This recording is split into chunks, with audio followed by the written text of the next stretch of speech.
These 100% venison meatballs are leaner than the Gym Bros protein shake. Let's get into it. All right, we're gonna combine all of our ingredients that are gonna go into our meatballs in the bowl first before we add the meat. That way we do less mixing, everything's mixed together before we put the meat in there, because you don't wanna overmix the filling or the meatballs too much, otherwise it can get tough. So we're gonna go in with half a cup heavy whipping cream, 2 tablespoons Worcester or Worcester or Worcestershire or whatever you want to call it sauce.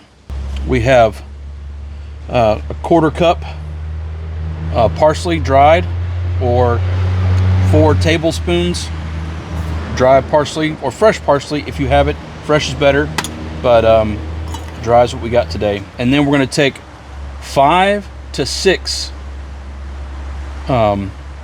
tablespoons of Bag N Tag seasoning from Grill Your Ass Off. I've got 5 for now. We also have 2 teaspoons garlic powder, 2 teaspoons onion powder, and 1 teaspoon fresh ground black pepper. We also have approximately 2 teaspoons of minced garlic. We like a little extra garlic. Approximately half a cup of grated Parmesan cheese.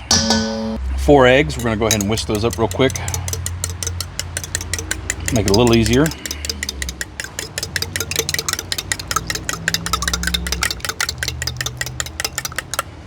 All right, now we have minced onion, grated onion, minced onion, however you can do it.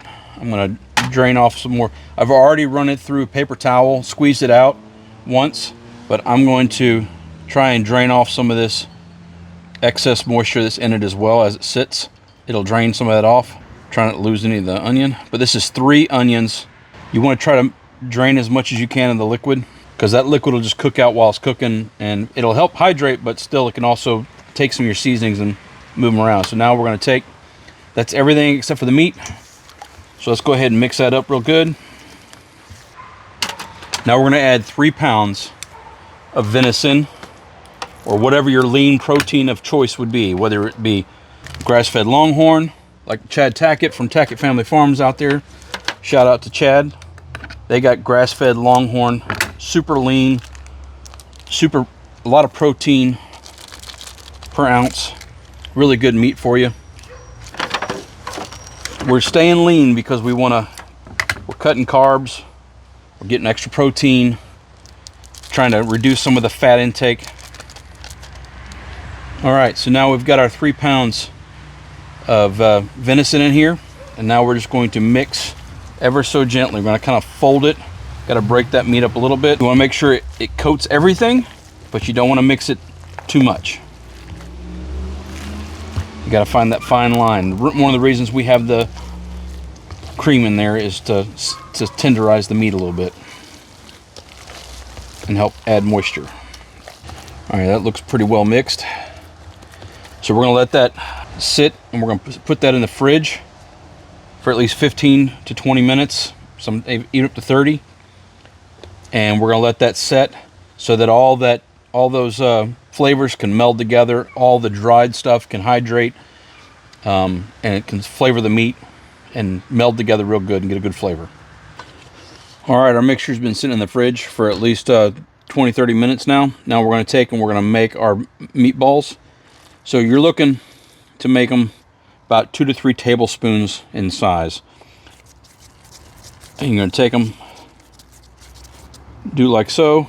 There's your meatball. You place them on your grate. Now we're going to stick this in the freezer once we get them all made.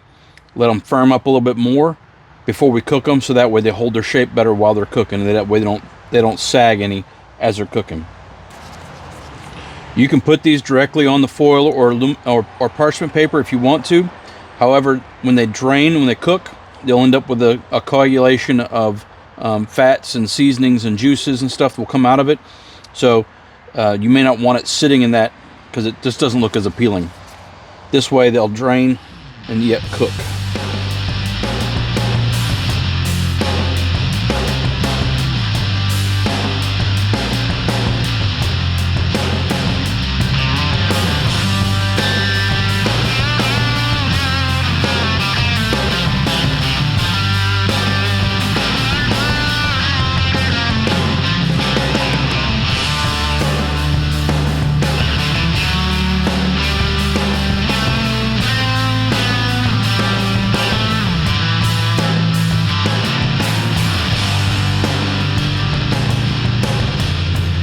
All right, so we'll throw these in the freezer and we'll let them set up.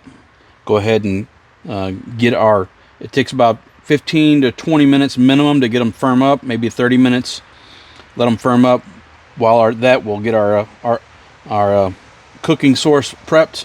We're going to smoke them for a little bit, and then we'll finish them in the oven. We're just going to get a little bit of smoke on them. We're not trying to get we're not cooking them all the way on the smoker today.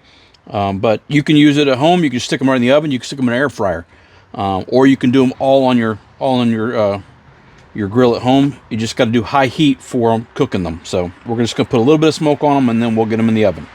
All right, they're out of the freezer, going into the smoker. Okay, they've been on for the smoker for about 15-20 minutes. We're going to pull them and put them in the oven at 400 degrees for another 15 minutes or so. All right, so we had them on the smoker for about 20-30 minutes. They were at internal temperature of about 120 degrees when I pulled them off, put them in the oven at 400 degrees for about probably 10 minutes, and then I switched to broil for another 5 minutes just to give it a good char on the top, give it a little color.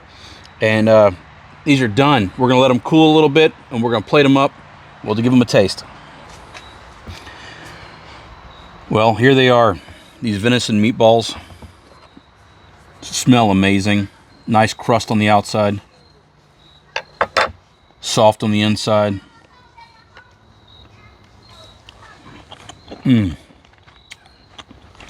Soft and tender, but yet hold together. Enough spices. Got a little kick. You can taste the pepper. There's like a little bit of something on the backside. I don't know what that is. That something's good though. Give us a try. If you don't use venison, you can use Longhorn, grass-fed Longhorn. Chad Tackett, you got grass-fed Longhorn up there in Lincolnton. Check them out on Facebook.